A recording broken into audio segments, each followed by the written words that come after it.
Oke, Bismillahirrahmanirrahim. Assalamualaikum warahmatullahi wabarakatuh. Untuk pertemuan keempat dari mata kuliah Sosial Media Manajemen dan Analitik hari ini, kita akan bahas mengenai keamanan media sosial.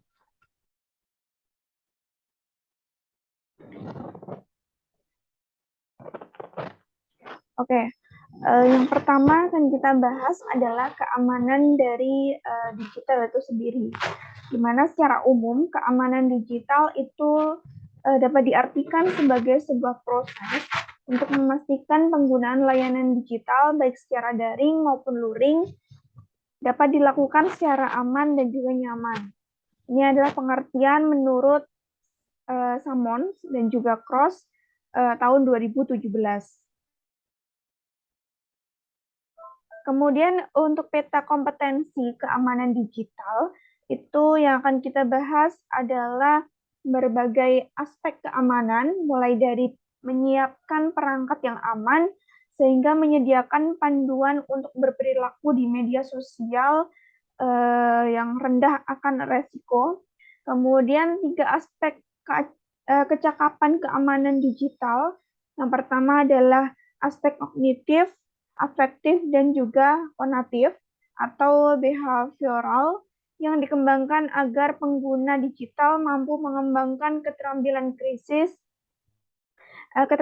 kritis dalam menganalisis, menimbang, serta meningkatkan kesadaran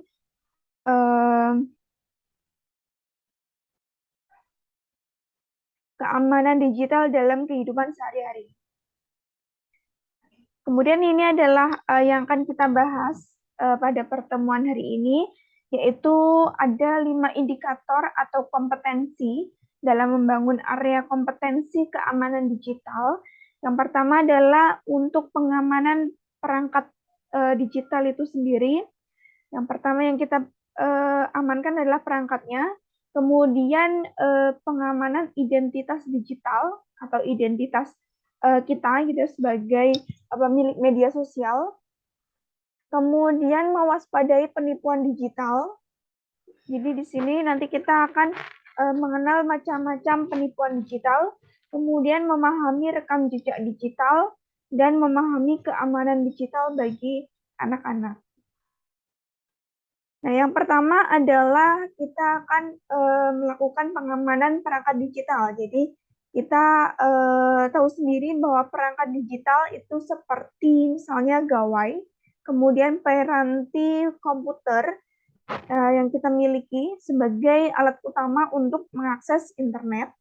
Nah, di sini pentingnya melakukan proteksi terhadap perangkat digital adalah di mana perangkat digital itu biasanya tersimpan beragam informasi penting, seperti misalnya galeri foto, kemudian video pribadi, daftar kontak, sampai dengan data keuangan yang diperlukan untuk bertransaksi termasuk uang digital. Nah, sehingga pada saat ini itu perangkat digital menjadi salah satu incaran untuk peretasan atau penipuan digital.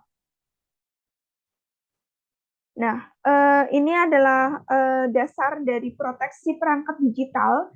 Itu dasarnya adalah perlindungan yang bertujuan untuk melindungi perangkat digital dari berbagai macam ancaman dari malware. Nah, untuk malware sendiri itu adalah singkatan dari malicious software, yaitu perangkat lunak yang dirancang untuk mengontrol perangkat secara diam-diam. Jadi biasanya informasi pribadi yang kita miliki itu dicuri informasinya dari pemilik perangkat, seperti itu.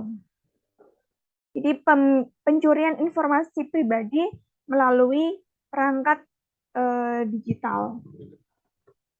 Kemudian ini adalah fitur untuk proteksi perangkat digital.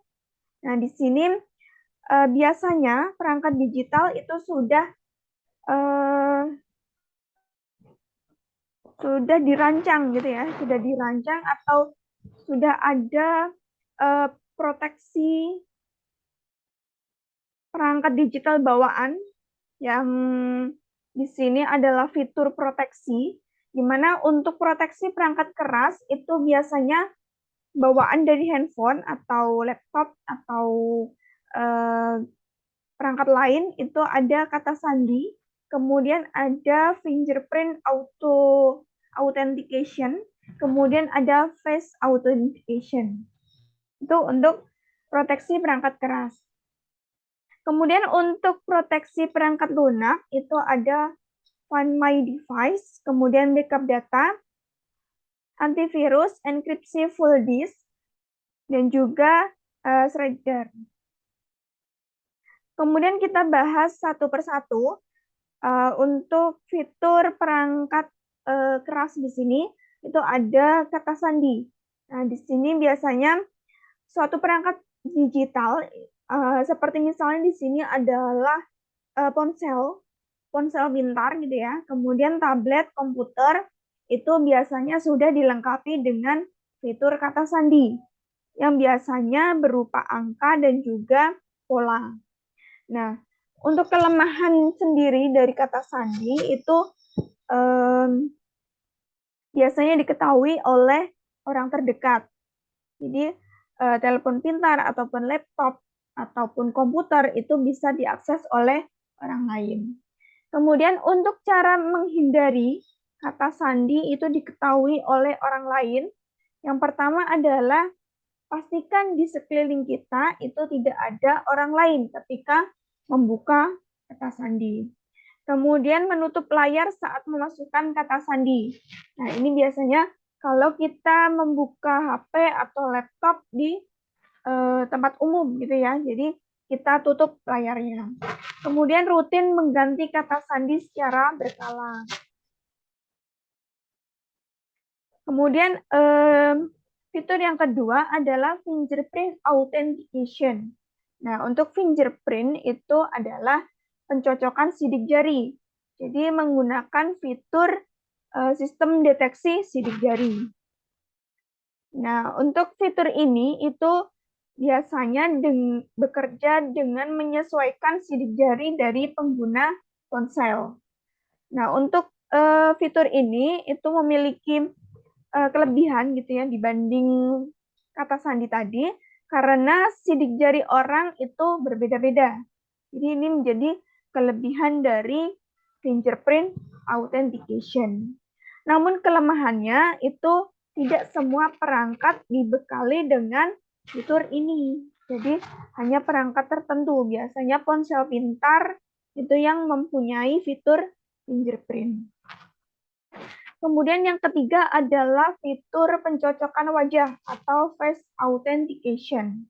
Nah, untuk fitur ini itu adalah kita bisa mengunci atau membuka kunci itu dengan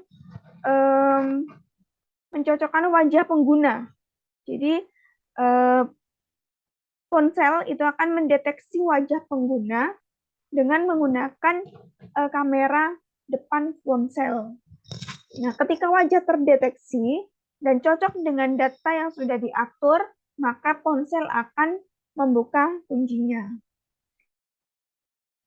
Nah, di sini meskipun sudah didesain dengan keamanan yang begitu kuat gitu ya, namun fitur face authentication ini juga memiliki kelemahan.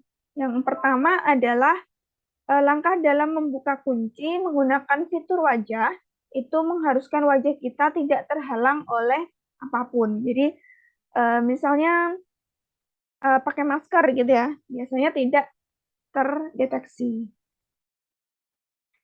Kemudian ini adalah fitur untuk perangkat lunak gitu ya. Jadi yang pertama ada Find My Device. Jadi di sini adalah fitur mencari perangkat saya. Di mana fitur ini itu bisa diaktifkan untuk mencari perangkat digital yang hilang, mengunci file, bahkan melakukan remote wipe. Nah, untuk remote wipe atau penghapusan jarak jauh itu adalah langkah yang bisa kita gunakan ketika ponsel kita hilang atau dicuri. Sehingga kita bisa mengatur ponsel agar kembali ke mode public. serta menghapus semua data dan aplikasi yang ada di dalamnya. Jadi fitur ini itu sangat menguntungkan ya untuk kita miliki. Kemudian fitur perangkat lunak yang kedua adalah perlindungan identitas digital dan data pribadi di platform digital. Oke ya. Kemudian di sini ada perlindungan identitas digital dan data pribadi di platform digital. Identitas digital itu pada dasarnya adalah identitas seseorang sebagai pengguna platform. Nah, di sini jenis identitas itu ada dua. Yang pertama adalah identitas yang terlihat, yang biasa kita lihat secara terang-terangan di media sosial. Di sini adalah yang pertama ada nama akun. Sudah jelas kita bisa tahu, gitu ya. Kita bisa tahu dengan mencari nama akunnya. Kemudian foto profil pengguna. Kemudian deskripsi pengguna. Ini biasanya ada di bio profil. Kemudian identitas lain yang tercantum dalam akun. Ini biasanya yang terlihat gitu ya. Kemudian identitas yang tidak terlihat. Ini biasanya kita sebagai pengguna itu untuk konfirmasi dalam pembuatan akun. Misalnya di sini ada PIN, password, atau sandi. Kemudian itu faktor authentication, OTP, dan identitas lain. Jadi orang lain tidak bisa melihat identitas kita. Itu adalah identitas yang tidak terlihat. Kemudian 3 langkah yang bisa kita lakukan untuk melindungi identitas digital. Yang pertama adalah pastikan memilih menggunakan identitas asli atau samaran saat mengelola akun platform digital serta bertanggung jawab atas pilihan tersebut. Jadi untuk melindungi identitas kita juga harus pandai untuk memilih kita akan menggunakan identitas yang mana, apakah asli atau samaran seperti itu. Dan itu juga tergantung dengan apa yang ingin kita tujuan untuk kita membuat akun tersebut. Kemudian mengamankan identitas utama yaitu alamat surat elektronik yang akan kita gunakan untuk mendaftar platform digital. Kemudian melindungi dan juga konsolidasi identitas digital dalam berbagai platform digital yang kita miliki. Kemudian data pribadi. Nah, tadi kan kita sudah mengetahui identitas digital. Kemudian apa sih perbedaan identitas digital dan juga data pribadi? Kalau di data pribadi itu adalah informasi perseorangan yang disimpan, dikelola, dan dilindungi kerahasiaannya karena bersifat privat. Nah, berbeda dengan identitas digital tadi. Nah, data pribadi itu juga dibagi menjadi dua, yaitu data pribadi umum dan juga khusus. Untuk data pribadi umum itu adalah terdiri dari nama, jenis kelamin, kewarganegaraan, agama, tanggal lahir, pekerjaan, alamat rumah, email, nomor telepon, dan lain sebagainya. Sedangkan untuk pribadi khusus, itu adalah data kesehatan, biometrik, genetika, keuangan, ras atau etnis, preferensi seksual, kemudian pandangan politik, data keluarga, dan juga data kejahatan, juga data yang lain. Jadi dia lebih khusus. Kemudian untuk tips dalam melindungi data pribadi, yang pertama adalah gunakan password yang kuat, di mana secara berbeda, di mana kita harus menggunakan secara berbeda di setiap akun platform digital.